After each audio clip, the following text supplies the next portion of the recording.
uma cobertura nacional de unidades de diálise, geograficamente bem distribuídas, que permite uma excelente proximidade dos cuidados a quem deles necessita. Não posso deixar de salientar o caráter pioneiro do nosso país quando introduziu o preço compreensivo em 2008, fruto da colaboração e aturadas negociações entre a Anadial e o Ministério da Saúde, que constituiu uma mudança de paradigma e que atualmente, quando comparado com outros países, continua a destacar-se pela quantidade de serviços que inclui e pela competitividade do valor de reembolso.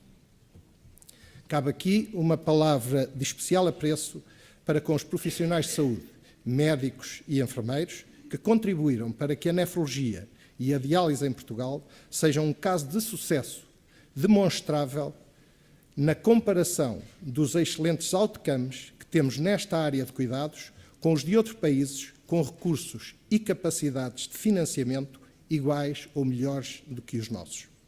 Efetivamente, Portugal, para além da referida cobertura, apresenta taxas de morbilidade e mortalidade invejáveis no panorama internacional e ainda um número de doentes que vivem com transplante renal que nos coloca num lugar cimeiro em termos mundiais em todas as análises feitas sobre esta matéria. Importa realçar que esta situação foi alcançada no âmbito de uma opção por um sistema de saúde que, assente no princípio da solidariedade, garantiu o acesso a estes cuidados a todos os doentes que deles necessitam, sem qualquer limitação. O quadro apresentado reflete a realidade, mas, naturalmente, como em tudo na vida, há aspectos que podem e devem ser melhorados. Na verdade, Portugal tem uma elevada taxa de incidência de doentes que necessitam da terapêutica de substituição da sua função renal. E a percentagem de doentes em programa de diálise peritoneal não compara bem no panorama internacional. A combinação de excelentes outcomes dos doentes tratados por diálise, com a elevada taxa de incidência, conduziu-nos a um lugar cimeiro, em termos europeus, no que se refere aos doentes prevalentes em tratamento de substituição com os inevitáveis custos sociais. Esta prevalência, associada a uma população cada vez mais envelhecida, com cuidados de saúde primários, essencialmente nas duas doenças mais causadoras de insuficiência renal, a diabetes e a hipertensão arterial, que não se destacam pelos bons resultados, levam à combinação perfeita para que façamos uma reflexão profunda sobre esta matéria. Com esta realidade subjacente, em que se adivinham evoluções tecnologicamente importantes, a discussão não nos parece que deva focar-se na dicotomia público versus privado, mas sim na sustentabilidade do sistema e na capacidade da manutenção dos padrões de acessibilidade que têm vindo a ser assegurados a toda a população, como concretização do princípio da solidariedade tão caro à sociedade em que vivemos. Perante este contexto, mais do que falar do passado e analisar o presente, a Anadial pretende olhar para o futuro. Este simpósio da Anadial, cujo tema é Value-Based Healthcare in Renal Care, pretende ser o início de uma discussão alargada sobre esta temática. A Anadial e as clínicas por si representadas gostariam de se posicionar nestes novos tempos em que a tónica da discussão é colocada na sustentabilidade do sistema como parte ativa na procura de soluções inovadoras e não apenas como parceiros passivos e estritamente complementares ao Serviço Nacional de Saúde. Por exemplo, pensamos, constituir parte ativa na prevenção, na prestação de cuidados de diálise peritoneal nas clínicas existentes e na prevenção da doença renal. Não podemos terminar sem uma palavra de agradecimento à Sociedade Portuguesa de Nefrologia pela oportunidade de trazermos esta discussão aqui. O simpósio vai agora ter o seu início. O professor Jørgen Larsen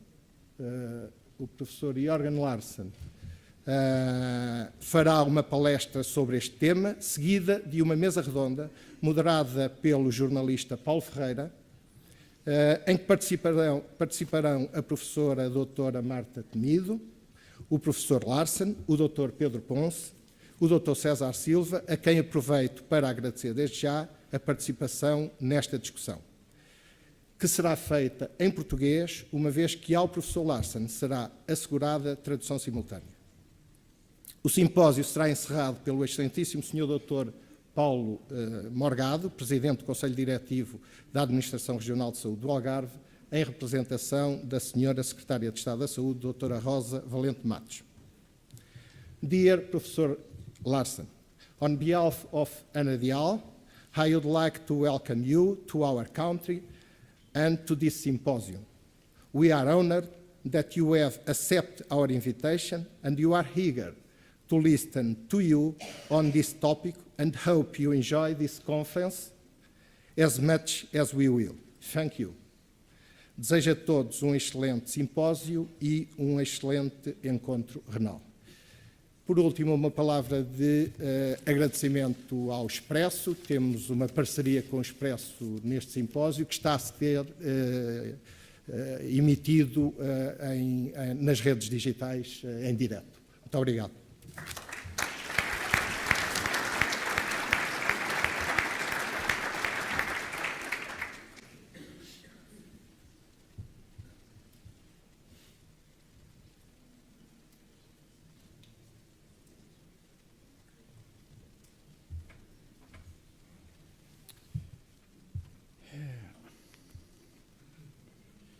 Thank you, Mr. Chairman. It's really a great pleasure to come to Portugal, so the pleasure is on my side.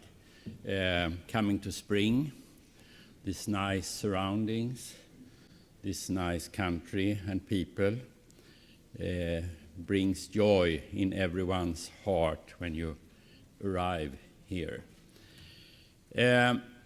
My background is, as you know, perhaps I'm a surgeon, heavily dependent on nephrologists and renal care. That has been really so. I have been worked together with the nephrologists, the dialysis people, a long time during my career, also in research and development. It has been very important for me in different ways. Today I will focus on what is called value-based healthcare. It's something which are discussed a lot now. It's not new. You know, we have always tried to create values for our patients, but we try now to do it in a more systematic way. So I will try to cover this area a little broader, actually, according to my experiences and what has been done in my country, which has been rather partly successful. My background is, as I said, surgeon, working in different positions, both in the university side, at the university side, and on the hospital side. And I have also served in the Nobel Assembly for choosing the Nobel laureates at Karolinska Institutet. I won't go through this now, but I will try to cover what has been the success factors for Swedish healthcare during a number of years, and what do we think is necessary for important developments in the future to improve the quality and the value for the patient within the healthcare sector. And there are different aspects, and I will take up some of them. One, actually, which I can start with from the beginning is that as I have been working within the hospital and within the university, this is really one of the factors which are important or very important. The interaction between the university side and the hospital side.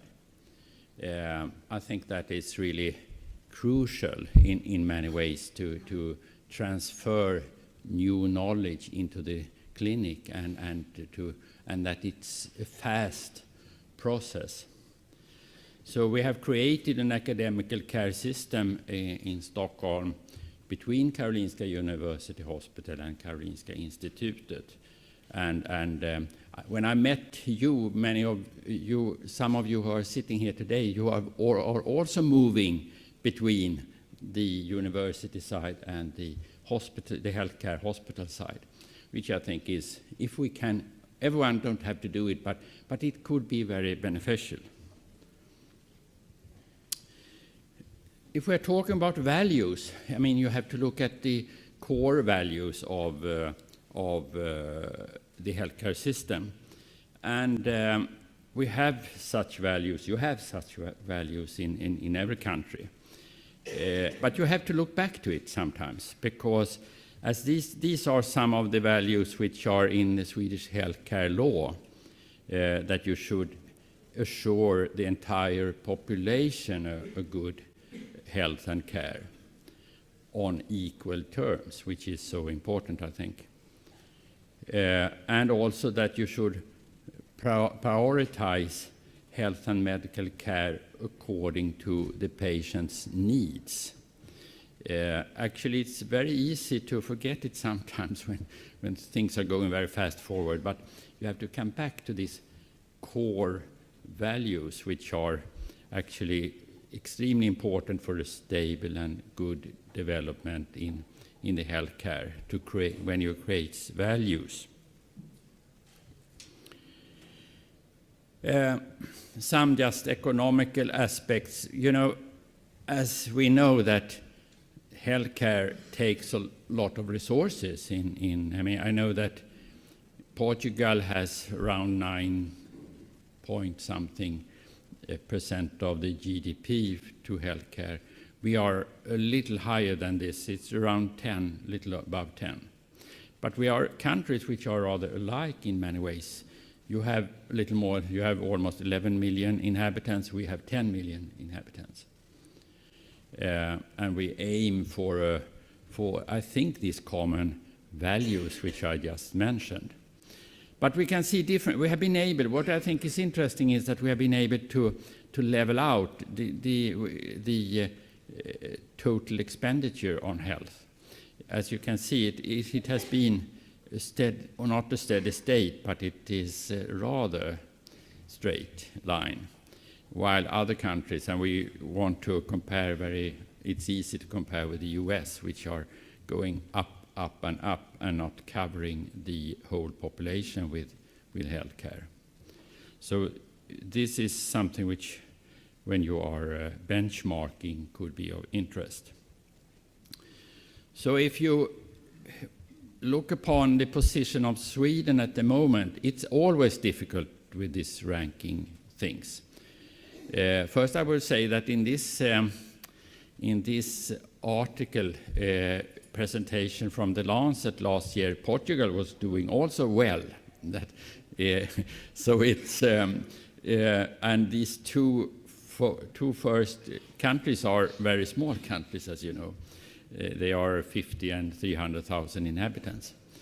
But we are doing rather well, Sweden, in if you look at healthcare access and quality. And we will talk more about quality, about value making. And especially if you look at to the yellow bar, in relation to costs, we come out well. And that is value, what we are talking about.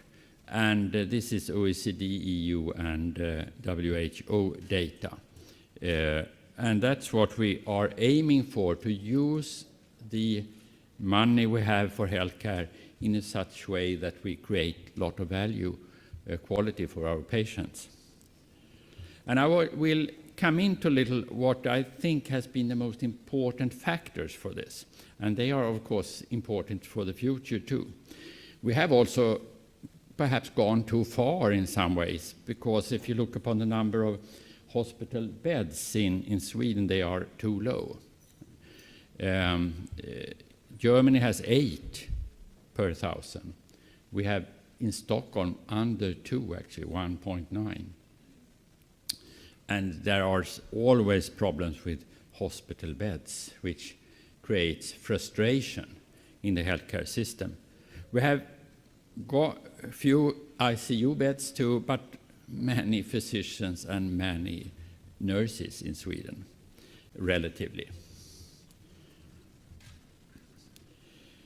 But I would first try to focus on some of the success factors, I think, or which have created values in our healthcare system.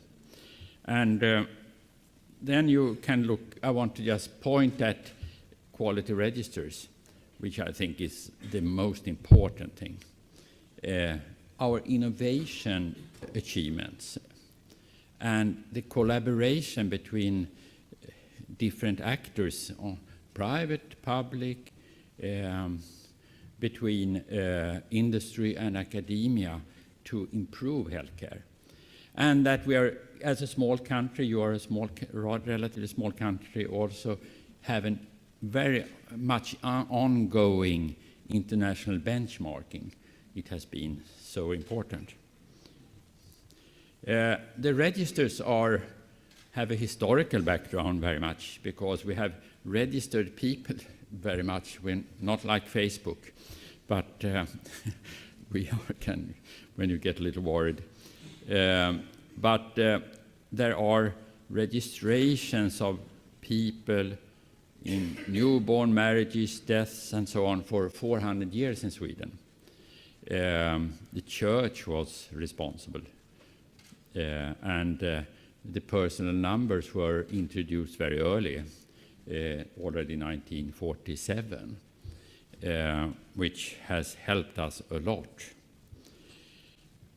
Just to give one example, one of the registers, the colorectal cancer register, started the first 95. It covers all Sweden. It has which is so important, and over 98% coverage rate. And it's steered actually by the profession, the professional societies. And I will come back to that it's much better to build things in collaboration between the administrative management level and the professional areas. We have to collaborate. Actually, in Sweden, it started from the profession side, and after 20 years, the administrative and management level understood that it was important. So it was an interesting development. So there are annual reports on more than 100 different diagnosis registers in Sweden every year. Of course, a lot of clinical data, which this shows. And I don't perhaps have to go into details into this, because you are well familiar with it. But what I want to point at is that even if we compare also hospitals and different clinics, the most important thing is the internal control. You get stimulated by the data from your own unit. And that is something which you should try to improve yourself. It's not that you have a bad department or clinic. You have a possibility to improve. And that is really something which should be taken into consideration. And you can look upon the time trends, and it can also, in certain aspects, be important for creating new knowledge research. And it's another thing which is important is the open comparisons, which we have had since long, where you can see the patient could look into the data if they want to. Other hospital can look into the data. And then it's something which I want to point out already now. I have it in another slide, but the data must be correct, because it has been sometimes like this, that people has put in data because they had to. And but the validation of data is so important. Otherwise, we get into problems directly, and there are become fake news, so to say, from the data. That is really a danger to all these type of registrations. So it has to be regularly validated, followed up, so to see that they are correct. So another thing which I learned much is that it's the small steps that lead to big leaps, because it's not a big jump. You are long-term doing improvements and have a goal where you are trying to reach. And it takes time. It can take 10, 20, 30 years, but it's very important to take these small steps towards your goal. This is just it's a 10-year-old picture actually, but we try to, or not we, the Danes tried to look at some of these countries who had a quality register and looked upon it in relation to cost. I take it forward as we are talking about value-based healthcare, and this is value-based healthcare. And so there are, of course, possibilities for benchmarking. We are good in quality, in the middle in costs at that time, as one example. And that's all cancers except, I think, melanoma and something more, where we had data. Another thing which I want to stress a little is to be innovative, to create new values into healthcare. Because, as you know very well, I don't know if I can point with this one, but you can see that the available resources are always limited, and the demands for healthcare are always higher. And to close that gap is very difficult.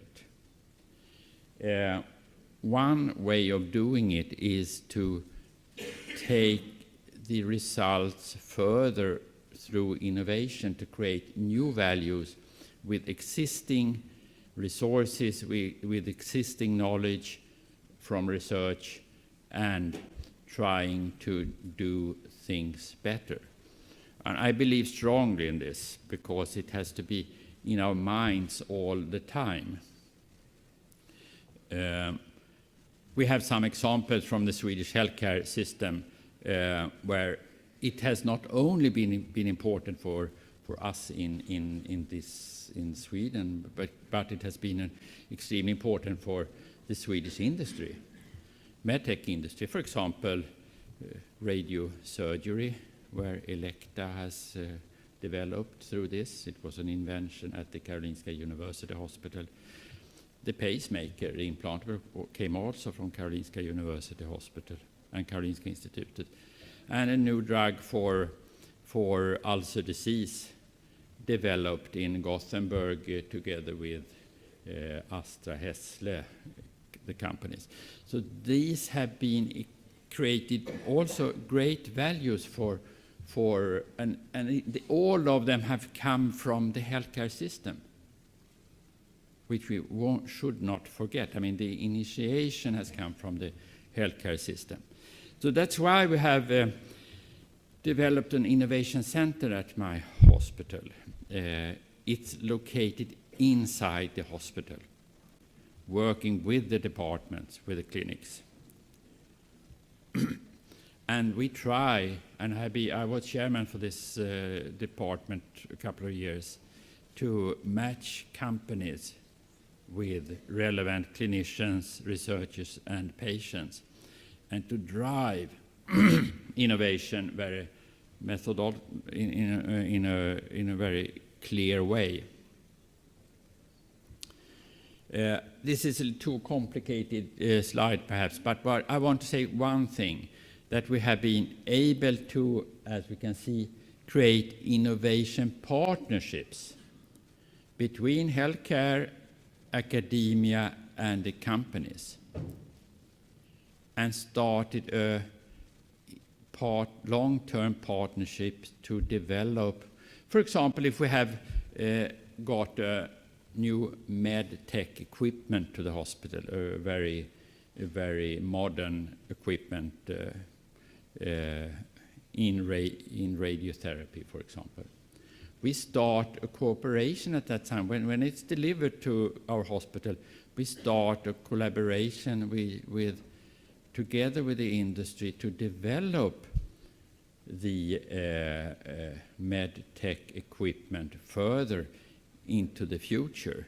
And that is sometimes, these partnerships could be several years or 10 years or 12 years, where we are working together to improve the possibilities for the patient. So this is one example. This is actually taking this together, the triple helix perspective, to create new ideas through collaboration and not doing it only by ourselves. If we look a little further on then, we talk much today about value-based healthcare, which is important. We have been working towards that goal for a long time, but now we are doing more systematically, and I will point at that. Another thing is the use of telemedicine, which creates a lot of value for the patient and the healthcare system, and some economic incentives, which we have to have.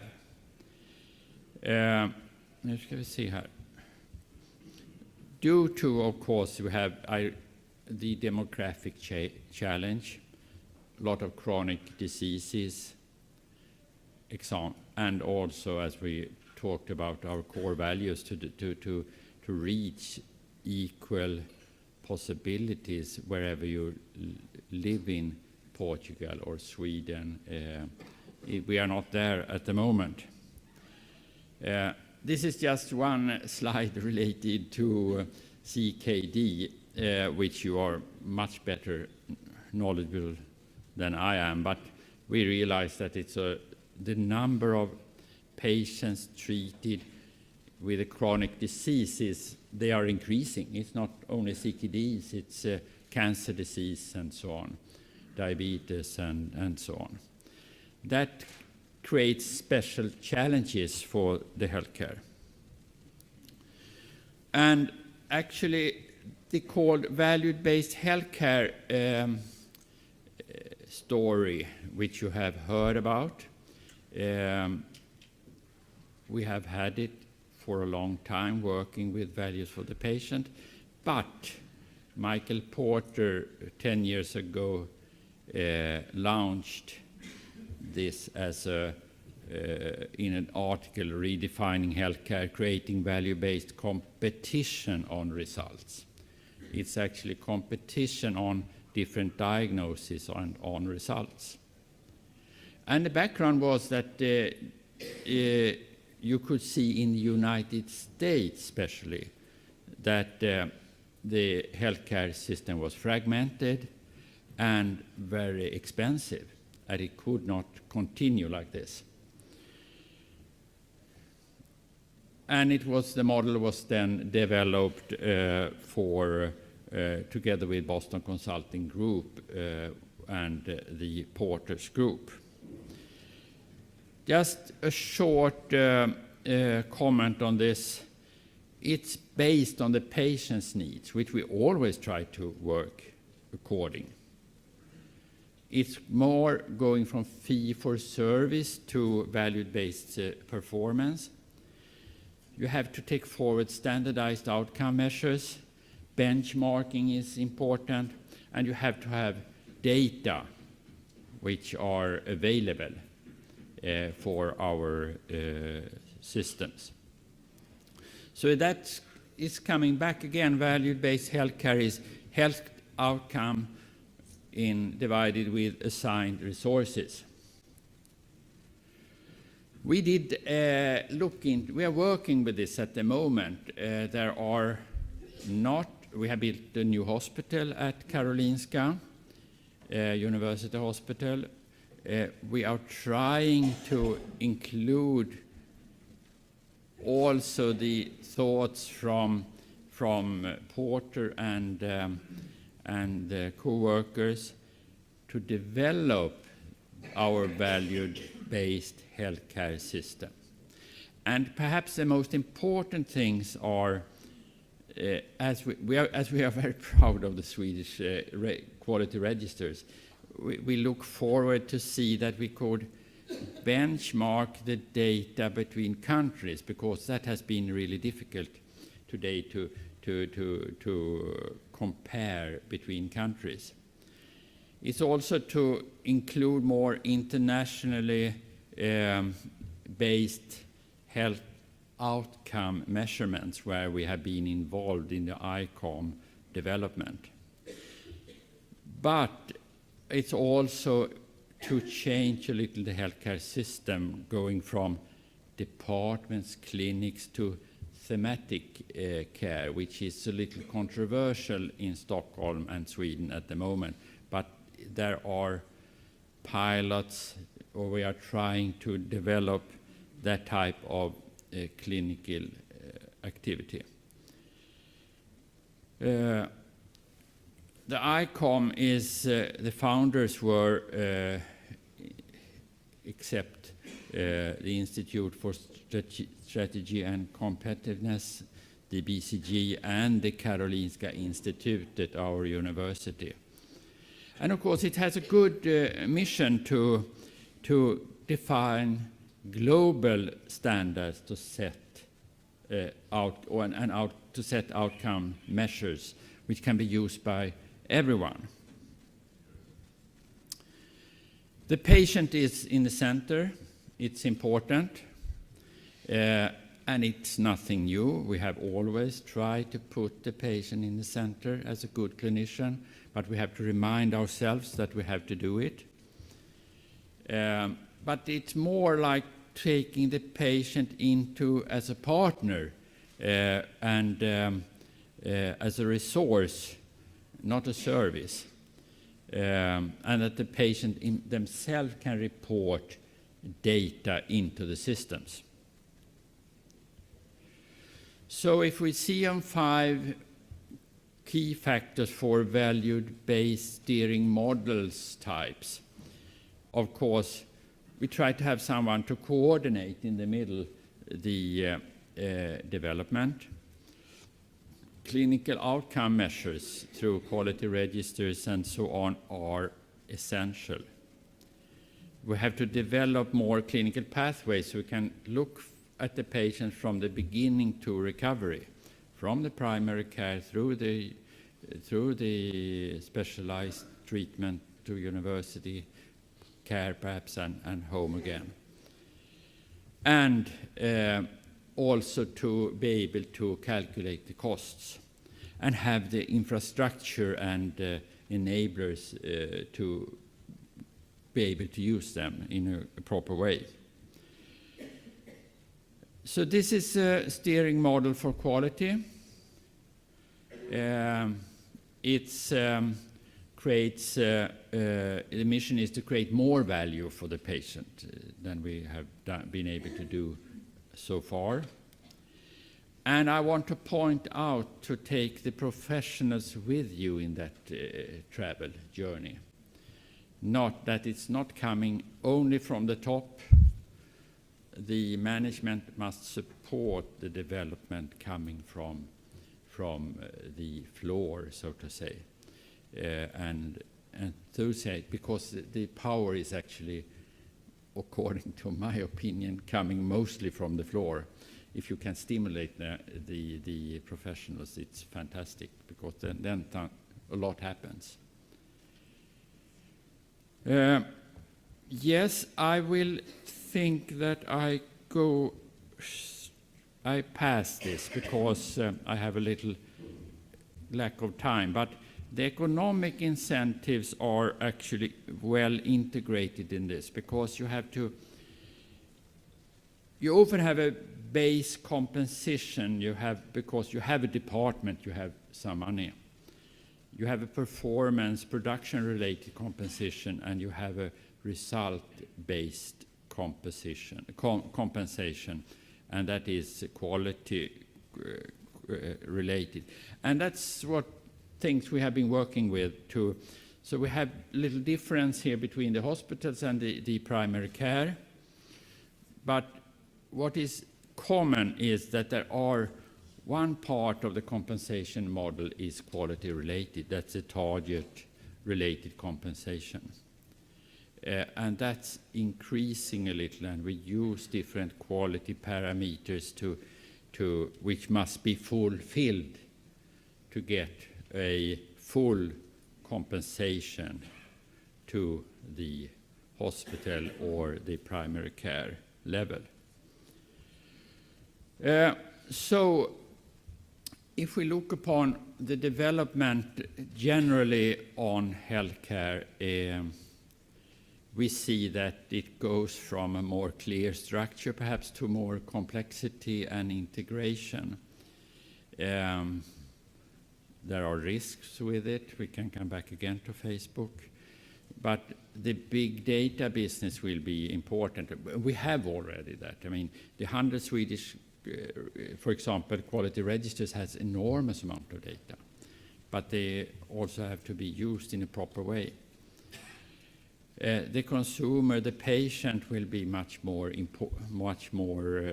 important in the future healthcare. The healthcare will be much more integrated than of course the value-based healthcare thinking from the beginning to recovery will be also so important. So the value creation to further develop the possibilities to create more values for the patient is, of course, essential. And we need some new business models to get this going. It's not easy,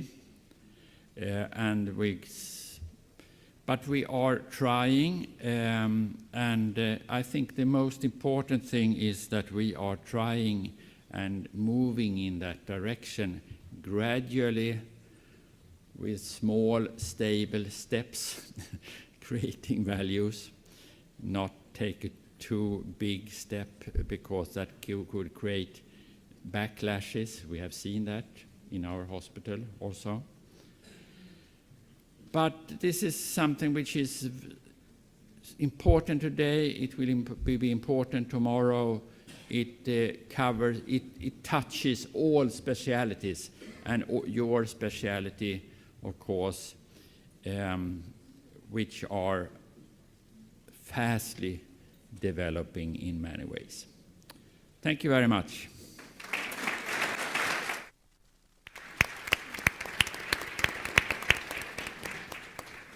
Well, thank you, Professor Jürgen Larsen. I invite you to join our round table. I will get the... Okay, yes, you need your earset to to follow our conversation. I will try to moderate here our conversation so you can follow us. Eu vou apresentando então com algum detalhe mais os membros desta mesa redonda. Quem agradeça. Eu vou já pedir-vos autorização para deixar cair os títulos académicos da nossa conversa. Tratamos pelo nome, é mais fácil. César Silva é CEO de uma das empresas do setor. Marta Temido está agora no Instituto de Higiene e Medicina Tropical, mas teve funções, tem um tempo muito recente, muito importantes, como Presidente da Administração Central de Serviços de Saúde, portanto uma grande experiência na gestão do setor público. Pedro Ponce, médico nefrologista, e o Jorgen Larsson já conhecemos deste keynote speech que tivemos. Também só reforçar que estamos em Facebook Live para as redes sociais do Expresso, como o Presidente da Anadial já disse.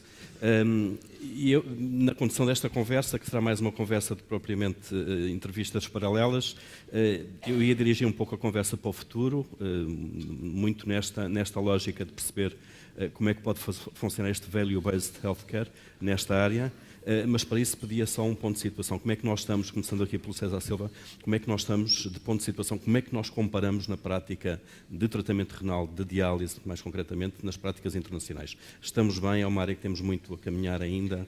Como é que isto está em Portugal? Antes de mais, bom dia a todos. Eu julgo que Portugal pode se orgulhar do nível de qualidade que tem no tratamento da insuficiência renal e compara positivamente com a esmagadora maioria dos países do mundo. Nós estamos seguramente entre os melhores países do mundo no tratamento da insuficiência renal.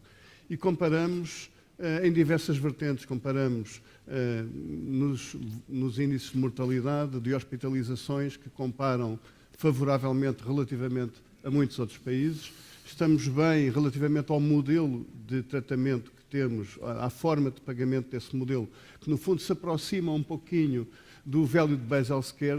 São como que uns primeiros passos que foram dados nesse sentido. O preço compreensivo, ao ter retirado o pagamento por ato médico, por tratamento em si, e ter passado o pagamento para uma verba semanal e ter incluído no pagamento uma série de componentes que são importantes no tratamento, como a medicação, os exames complementares de diagnóstico, as cirurgias de acessos vasculares, trouxe de facto à insuficiência renal em Portugal, à forma como a insuficiência renal em Portugal está organizada, um início daquilo que representa o conceito de value-based healthcare. E nós, por vezes em Portugal, fala-se muito de que temos muitos doentes insuficientes renais e que o nosso número de doentes insuficientes renais é exagerado. E eu aqui fico sempre um pouco chocado sempre que a conversa entra nesta área, porque eu não sei as razões porque nós temos tantos insuficientes renais, mas temos, por exemplo, menos mortalidade que outros países que são até mais desenvolvidos que nós, mais ricos do que nós. Significa que no tratamento há algum ganho Sim, por exemplo, imagine que nós tínhamos a mortalidade que existe, por exemplo, nos Estados Unidos, talvez 5% acima da nossa, e recuemos aos tempos onde Portugal tinha 8 mil doentes. Imaginemos que quando tínhamos 8 mil doentes, faleciam mais 5% da população em diálise nesse momento. Isso significaria, quando tínhamos 8 mil doentes, que mais 5% de mortalidade morreriam por ano mais 400 pessoas. Quantos temos agora, tem ideia, só para fazer? Devemos estar próximos de 13 mil. Eu não vi os números que vão ser apresentados em breve, mas devemos estar próximos de 13 mil doentes na totalidade da hemodiálise e dos doentes tratados em diálise peritoneal. Aqui acresce também os doentes que vivem com transplante renal, que é outra modalidade de tratamento. Mas só em si, a qualidade do tratamento em Portugal e a baixa mortalidade justifica um número mais elevado de pacientes. Portanto, a esse nível o diagnóstico que faz é claramente positivo. O país compara muito bem nesta área. Marta Temido, a mesma questão. Bom dia, muito obrigada desde já à Anadial pelo convite e os meus cumprimentos à organização, designadamente à Sociedade Portuguesa de Doentes Renais. E a minha resposta iria no sentido também daquela que foi dada pelo César Silva. De facto, não somos nós que o dizemos. Há vários artigos publicados que referem que o nosso modelo é de facto muito interessante e tem resultados muito positivos e foi, aliás, inovador na altura em que foi implementado ao conseguir, de facto, juntar um conjunto de aspectos que fazem parte do tratamento da insuficiência renal crónica. O que é que me parece também relevante referir?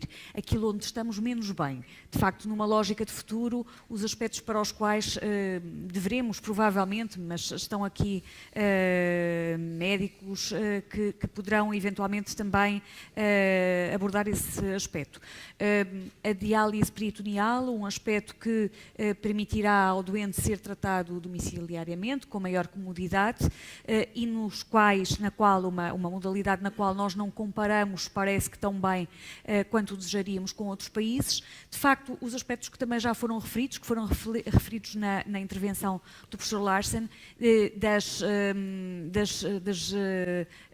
das complicações associadas e inerentes ao doente insuficiente renal, não tem só um problema renal, digamos assim, poderá ter também outros fatores de perturbação da sua saúde, a diabetes, a questão da hipertensão. Estão na origem muitas vezes problemas de enfim, claro. Todos os estilos de vida que todos nós temos e que neste caso se tornarão eventualmente mais preocupantes, as questões da obesidade, do tabagismo, e que de facto poderão também ser objeto de abordagem, de tratamento, de integração neste preço compreensivo para o futuro, quem sabe, se assim for possível de ser feito, e que serão muito interessantes sob o ponto de vista de melhorar este atendimento ao doente, no sentido de facto da criação de valor para a sociedade, para o doente em primeira linha, diria eu. Claro.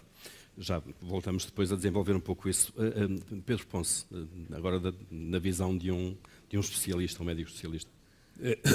Bom, pegando na conferência do professor Larsen, que é, obviamente, do ponto de vista conceptual, extremamente apelativo e interessante, mas isto acontece sempre que nós todos vamos a conferências sobre novos modelos de organização, novos modelos de prestação.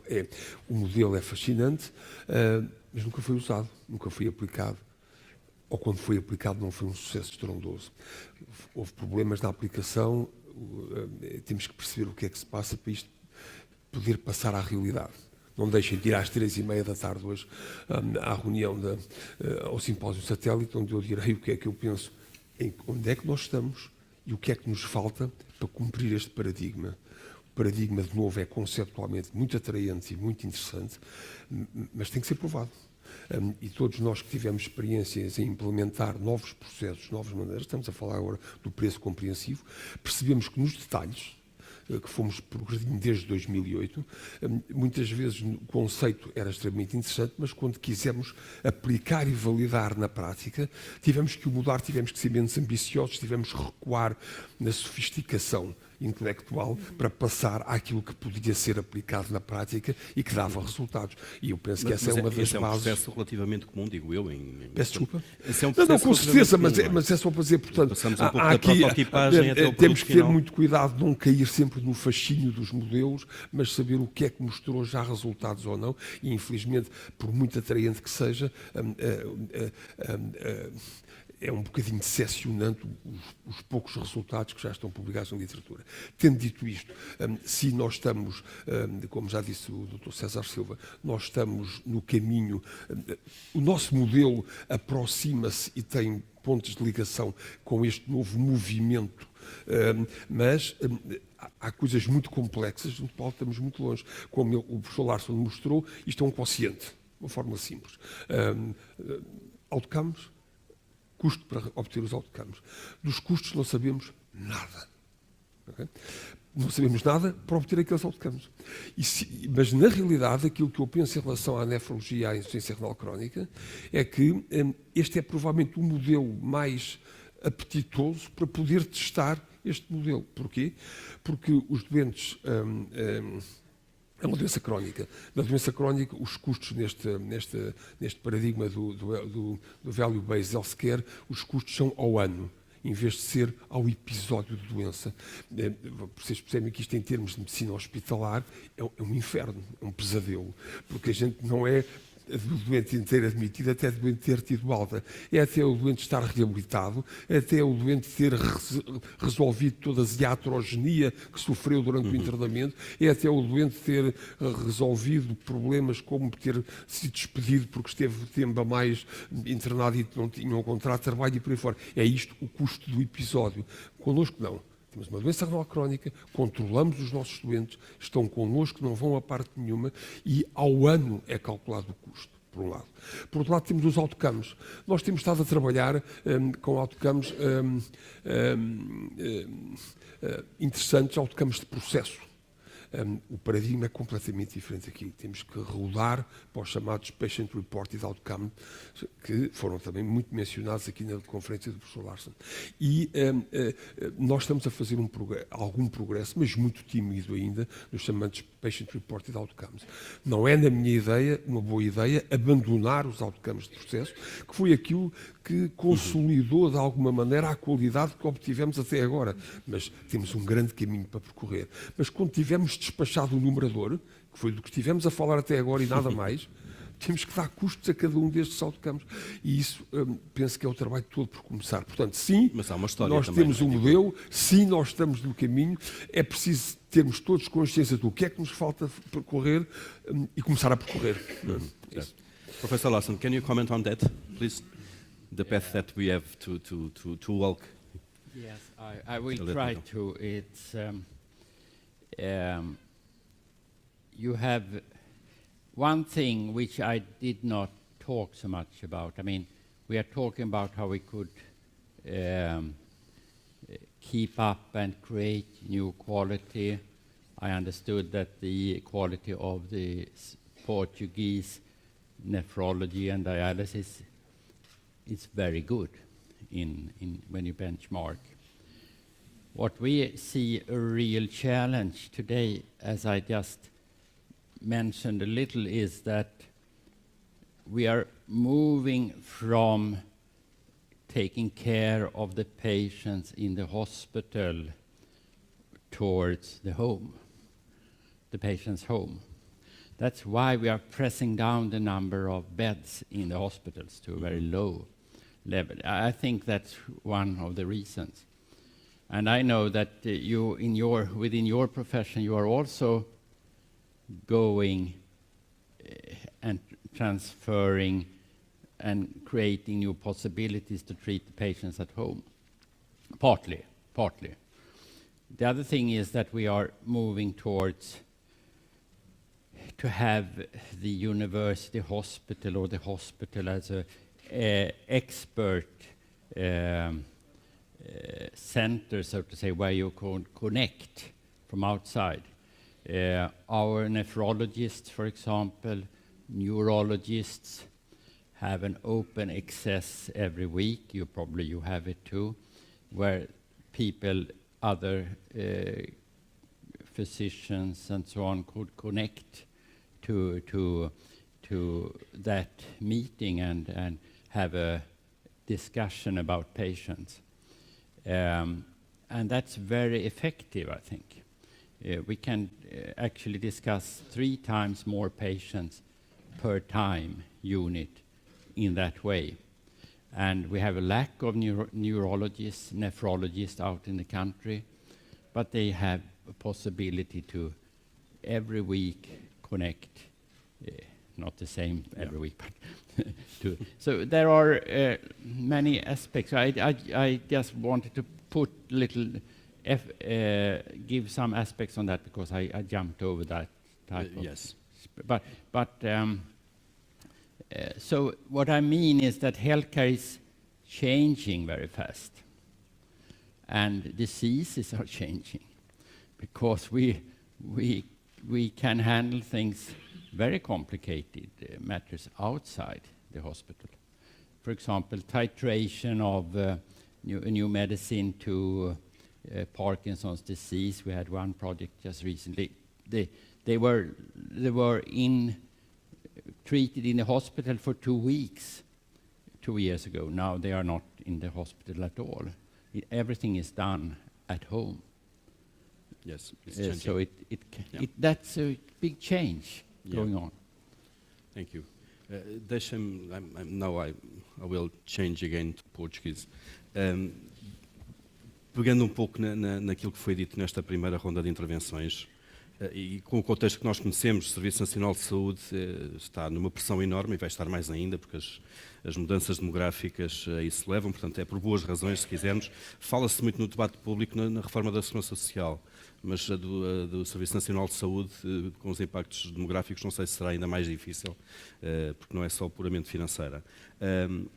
E à luz disto, e à luz das mudanças que têm que ser feitas, a palavra sustentabilidade penso que é a palavra-chave, talvez, no meio disto tudo. Isto é, todos nós queremos mais cuidados de saúde, como é evidente, a tecnologia vai avançando, mas temos que sempre perceber também quais são os custos envolvidos, por muito que isso nos custe discutir custos num tema destes, obviamente que isso tem que ser feito. E César Silva, era essa a questão que eu colocava aqui.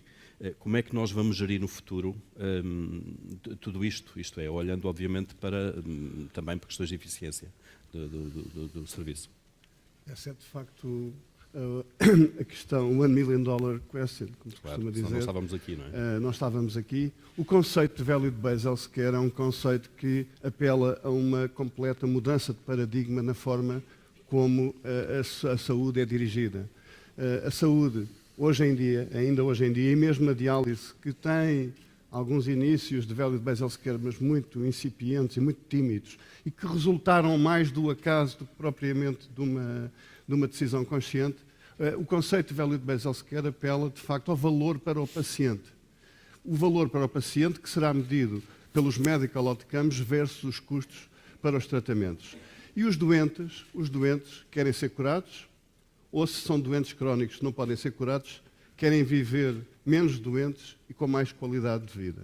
Esse é o grande objetivo. E na saúde em geral, no mundo inteiro, e eu aqui até abri um parênteses para dizer o seguinte, eu atrevo-me a dizer que é mais difícil gerir o orçamento do Ministério da Saúde do que gerir o orçamento geral do Estado completo.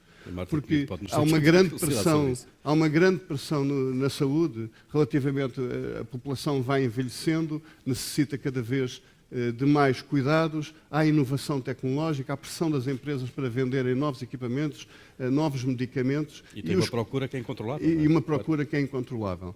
O conceito de value-based healthcare, que o professor Michael Porter, que já foi aqui referido, e que é de facto uma pessoa fascinante sempre que se fala, e é interessantíssimo ouvi-lo, apela a que haja uma completa mudança do paradigma. A saúde, na ótica do Michael Porter, não devia ser paga por atos médicos, devia ser paga por resultados médicos. Ele, por exemplo, eu ouvi uma conferência do Michael Porter em que ele dizia do que é que serve uma cirurgia fantástica à anca se a seguir não houver um acompanhamento eficiente do resultado dessa cirurgia e a reabilitação apropriada do doente. Provavelmente todo o trabalho da cirurgia vai ser perdido. E na ótica, este é um bom exemplo, julgo que é um bom exemplo, o governo, ou os governos não deveriam, ou as companhias de seguros, seja lá for quem paga, não devia pagar pelos atos médicos em si, devia pagar pelos resultados desses atos médicos. Eu aqui, falando um pouco da diálise e falando um pouco do futuro,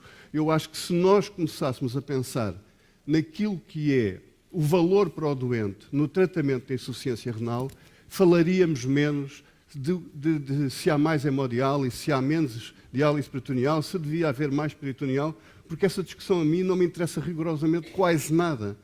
Aquilo que me interessa é o paciente, é os cuidados ao paciente, e sempre é uma coisa que eu costumo dizer na minha empresa, quando nós às vezes estamos a fazer algum brainstorming, é dizer que sempre que pensamos nos pacientes, tomamos as decisões corretas. Eu, por exemplo, falando um pouco da diálise peritoneal. A diálise peritoneal, que é acusada em Portugal de haver uma percentagem baixa, e às vezes olham um pouco para as empresas com um olhar crítico, como se nós eventualmente fôssemos algo responsáveis por isso, e eu diria assim, se a diálise peritoneal, se a adesão à diálise peritoneal fosse calculada, corrigindo com diversos fatores, como, por exemplo, a literacia dos doentes, como as suas condições económicas, as condições do lar onde habitam, a densidade populacional do país. Nós temos um país pequeno com uma densidade populacional relativamente elevada para a dimensão do país. A Suécia é um país com uma área geográfica muito superior à portuguesa e com uma população talvez 10% inferior.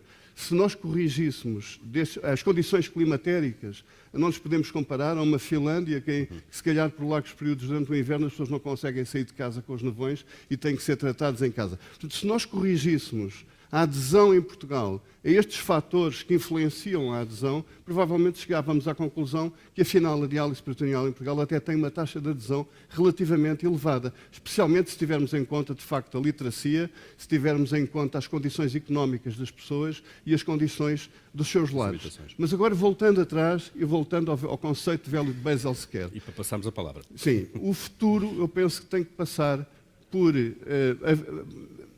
de facto, pela remuneração do valor dos cuidados prestados aos doentes, pelo valor acrescentado e o papel que as empresas, hoje em dia, que só fazem hemodiálise, porque é o único serviço que nos é encomendado, na prática, nós de facto somos pagos à semana, mas continuamos a ser pagos ao ato médico. Não somos pagos pela qualidade, somos pagos pelo ato médico.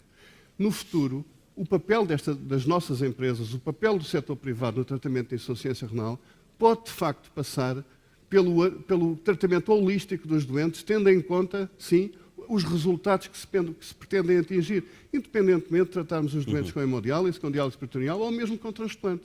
Portanto, é um papel, e na prevenção, em que momento é que o Estado, por exemplo, quer que as nossas empresas entrem? Porque nós sabemos trabalhar bem. Normalmente, quando trabalhamos, fazemos as coisas bem. Portanto, onde é que entramos? Entramos na prevenção? Entramos já na fase em que as pessoas já estão doentes? Tem que ser definido isso, claro. Mas depois o tratamento do doente, de facto, eu penso que pode ser holístico.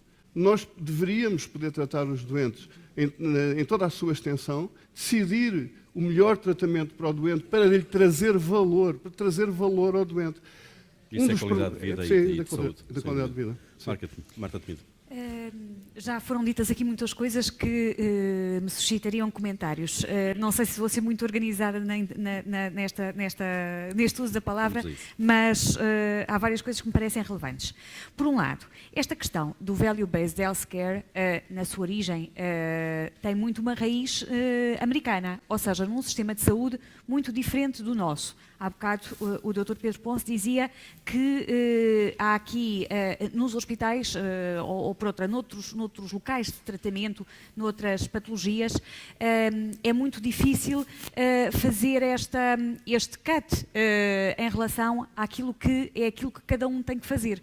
Porque, de facto, temos os cuidados de saúde primários, temos a intervenção hospitalar, temos todas as outras intervenções que se seguem e é difícil, num sistema de saúde como o nosso, onde o Serviço Nacional de Saúde responde, pelo menos com a Constituição que temos, por todos os cuidados, fazer este cut, porque o Value-Based Healthcare é, em última instância, no final da vida. É difícil pôr o ponto final para ver quando é que medimos o valor.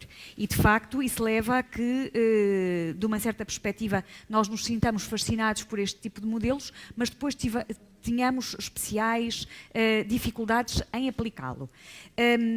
Na forma como nós temos lidado com a área da diálise em Portugal, onde o SNS está é fortemente complementado em mais de 80%, 90%, pela intervenção das clínicas privadas de diálise, isto suscita-nos questões especiais.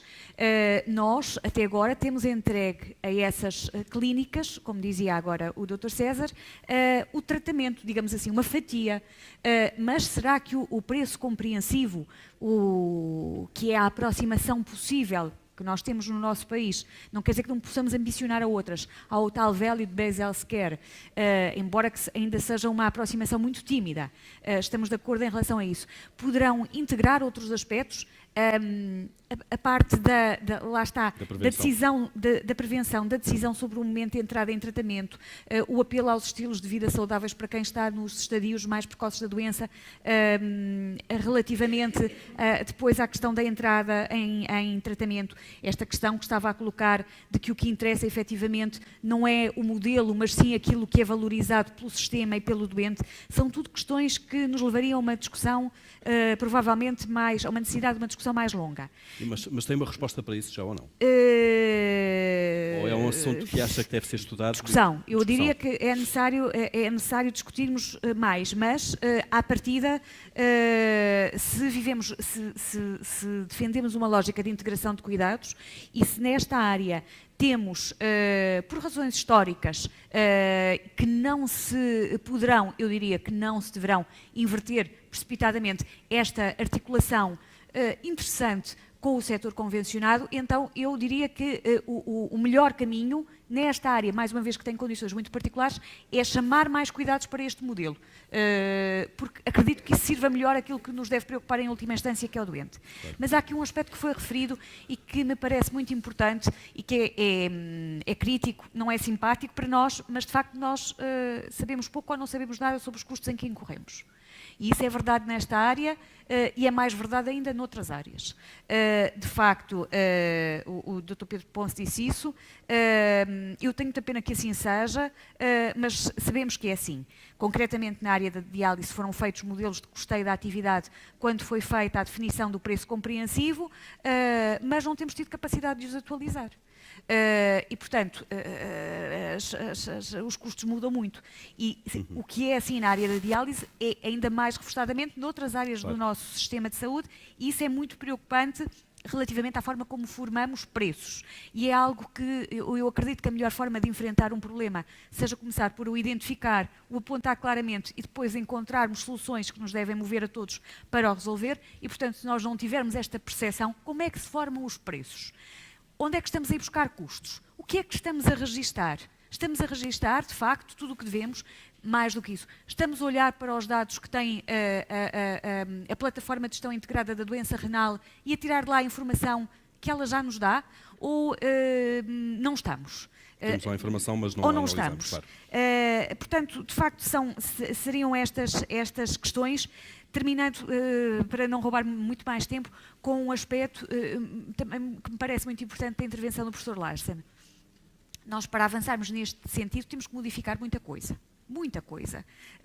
De facto, o Dr. César dizia que se nós adaptarmos os nossos resultados em diálise peritoneal, a adesão, àquilo que é a nossa literacia, a nossa economia, etc., etc., não comparamos mal. Mas provavelmente o problema de que estamos aqui todos a falar e que está subjacente é a nossa literacia, a nossa economia, toda a nossa sociedade. E de facto, nós não podemos continuar com isto tudo que sabemos, que é a demografia que está contra nós, a economia que é instável, a questão das doenças crónicas, a olhar para tudo isto como o doente na sua sessão de diálise. E eu diria que mesmo assim esta é uma área onde muito se tem caminhado. Aquela onde provavelmente os custos são mais controlados à partida. E onde sabemos muito mais coisas do que não sabemos em outras áreas. Claro, temos a informação para e onde temos, também é preciso dizê-lo, com todas as dificuldades que isso implica, já há algum histórico de trabalharmos uns com os outros.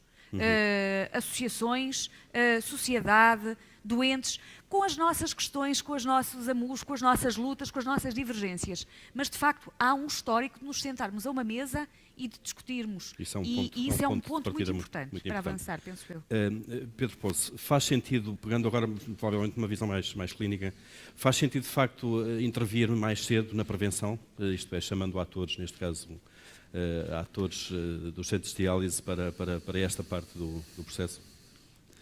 Pois faz todo o sentido, e um bocadinho pegando no que os meus antecessores fizeram. Reparem, eu em termos de futuro, e para que sempre que as pessoas se põem a prever o futuro, arriscam-se a dizer uma quantidade de disparates, eu penso que, porque começámos esta conversa, a gente começa sempre a conversa a amenizar que temos um sistema muito bom, e realmente temos. E não é só o da diálise, é o da diálise, é o Serviço Nacional de Saúde, claro. E por aí fora, de modo que convém não estragar o que há, em primeiro lugar, não é? Quando fazemos a revolução. E depois, a partir daí, aperfeiçoar e melhorar o que temos.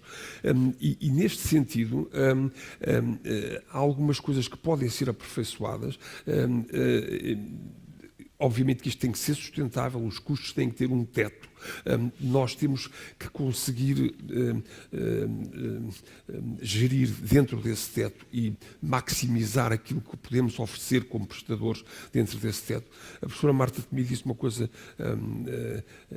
crucial, que não tem sido feita, mas que é exatamente o mesmo que eu penso, que é, se por acaso evoluímos ou achamos uma boa ideia evoluir para um sistema de preço compreensível, um sistema capitado, efetivamente, aquilo que o pagador tem que fazer é tentar incluir tantos serviços quanto possível dentro do pacote negociado, para não só dar responsabilidade total ao prestador, permitir-lhe fechar o ciclo de cuidados e ele, pagador, estar como monitorizador e avaliador da qualidade prestada às pessoas para quem ele tem responsabilidade também, que são os doentes, que é a sociedade.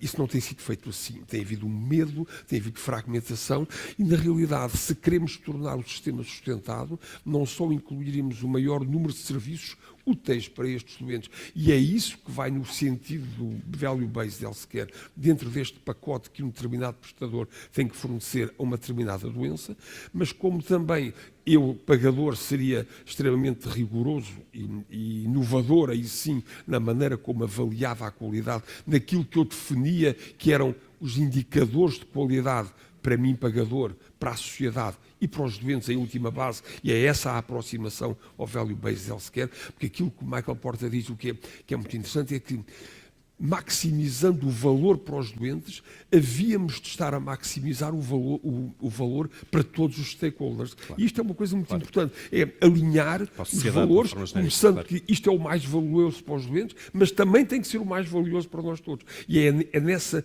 comunhão de valor para todos os stakeholders que nós temos que trabalhar. Bem, mas indo agora, o que é difícil é que quem regula o sistema, o Serviço Nacional de Saúde, queira simultaneamente dizer quanto é que pode pagar, porque obviamente isso é os meus impostos, e ele tem que dizer quanto é que pode pagar, como é que vai haver, que indicadores é que me vai exigir, e isso pode falar connosco, e nós ainda lhe damos mais indicadores do que aquele e úteis e importantes do que aquele que terá pedido, e ao mesmo tempo dizer qual é a maneira como eu vou tratar. Não pode ser as coisas todas ao mesmo tempo, tem que dar alguma flexibilidade aos prestadores, sejam públicos, privados, sociais, seja o que for, para poderem, dentro dos constrangimentos económicos que existem neste país, como em qualquer outro país, claro, eu puder organizar a minha prestação de cuidados sem prejudicar ou até maximizar a qualidade de serviço que estou a prestar aos doentes na ótica desses mesmos doentes, mas ter alguma liberdade e flexibilidade na maneira como vou prestar este serviço. Agora, se eu tenho normas sobre todos estes espaços, fatalmente não vou poder cumprir. Como não vou poder cumprir, mas isto é o que há cá, também ninguém me vai chamar a atenção, olha que você não está a cumprir. E então resvalamos outra vez para o sistema à portuguesa curta, onde podemos realmente, com o mesmo sistema implantado, fazer um sistema à portuguesa grandiosa. Obrigado. Eu vou pedir 5 minutos de tolerância para compensar, pode ser? Para compensar o arranque mais tardio. We have 5 minutes to finish this round table. Professor Lassen, the question is no more the public providers versus private providers. As I understand from your keynote speech, you told that the competition is based on an evaluation on results. Is that correct? Yeah, I think so. I mean, for example, in Sweden, in certain major cities, more than 50% of the primary care is taken care of private providers.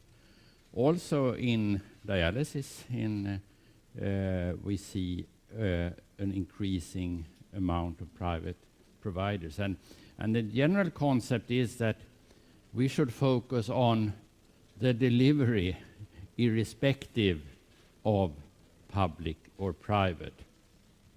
So it's, and that is perhaps if we, on the other hand, in the university side, on the specialized hospitals, they are all public at the moment.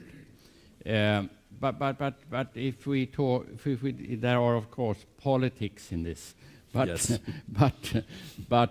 And we like perhaps a public healthcare system combined with private actors. We have to have competition between and improvement within the public healthcare system, and look. I mean, for example, the best results in colorectal cancer is one of the hospitals which are 100 kilometers west of Stockholm. It's a smaller hospital, but they they have the best results in the quality registers. It's not Karolinska University Hospital who is best. And so it's not related to, you have to focus on the quality factors. Then it's so important to have a system where you collect the data in a good way and discuss the data. And another thing is what I just wanted to say, because you talked rather much about the patients. Mm-hmm. And in the future now, we will have to take into account more the patients, actually. In the new Karolinska University hospitals, the CKD process in the hospital, the steering group for that, it's one patient in the steering group who have the same authority as the chairman of the, almost, perhaps, coming from the patient societies. So we are actively trying to get in patient perspectives in how we are going forward and prioritize. That is, I think it's functioning well, because there are wise patients coming into the process, giving their perspective, adding to our professional perspective. Thank you. Eu vou-vos pedir 30 segundos, 1 minuto, a cada um, se puderem comentar de facto esta questão. A questão dos fornecedores serem públicos, privados, é uma discussão muito presente no espaço público português também. Ou se a cooperação entre os dois setores, se quiserem, é o mais indicado. César Silva, sim. Comentar sobre isso? Muito rapidamente, por favor. Muito rapidamente. Eu julgo que para qualquer cidadão português ou de qualquer país, o que é importante, de facto, é que os cuidados de saúde que sejam prestados tenham qualidade e que custem, dentro dessa qualidade, o menos possível ao erário público, seja ele às companhias de seguros, seja ele ao próprio Estado, como financiador. Não me parece que haja qualquer tipo de... Eu não tenho qualquer tipo de angústias, de resistências em relação à saúde privada ou à saúde pública. O que é importante é a qualidade dos cuidados de saúde e o preço. Obrigado. Marta Temido.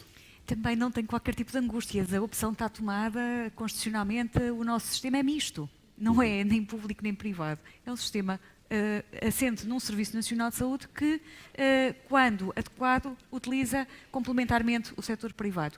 Em áreas como esta de que estamos aqui hoje a falar, isso é absolutamente indispensável para o Serviço Nacional de Saúde. Podemos pensar em inverter a marcha, mas eu penso que seria muito mais útil para todos nós pensar em como é que podemos melhorar a marcha. Claro, mais do que recuar. E Pedro Ponce. Como já disse a professora Marta Temido, o sistema é misto.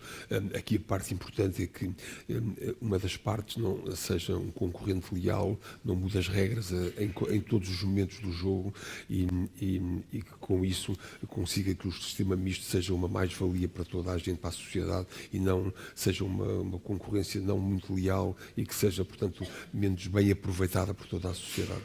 Só isso, mas de resto, confortável com a ideia também. Muito obrigado, agradeço aos quatro. Thank you, Professor Larsen, for your contribution. Esta discussão esperemos que tenha sido útil para vocês também. E nós vamos para a sessão de encerramento deste simpósio.